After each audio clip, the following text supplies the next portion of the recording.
আমি থাকতে তো সেই আশা কোনোদিন পূরণ হবে না। না, আমি তো তোমার যাইতে দিব না আমার প্রাণপ্রিয় স্বামী।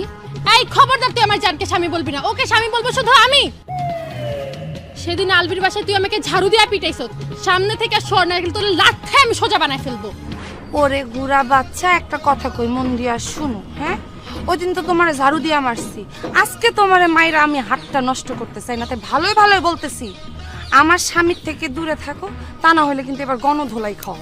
অসম্ভব, আমি আমার জানকে রেখে কোথাও যাব না।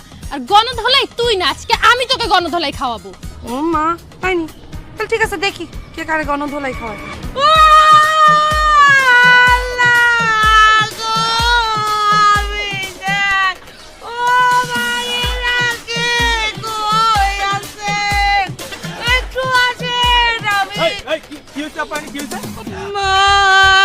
আমার স্বামী এই পিসি মায়ের সাথে প্রেম করে, ওকে পরকিয়া চলতেছে ভাই। আমার ঘরে ছোট ছোট দুইটা বাচ্চা ভাই, আমার জামাইটারে বোধাই পাই এই মাইয়া নিয়ে যাইতাছে গা।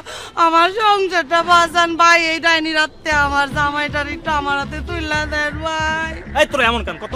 তোরা প্রেম করবি ভালো কথা, প্রেম কর। আমগো মতো অবিবাহিত পোলার লাগে প্রেম কর। তুই বিবাহিত পোলার লাগে কি লেগে প্রেম করতে যাবি?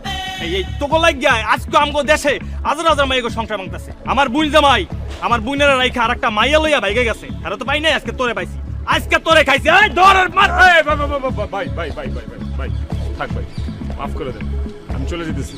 বল চল। থাক ভাই, ঘুরাগারা মানুষ, আসুক।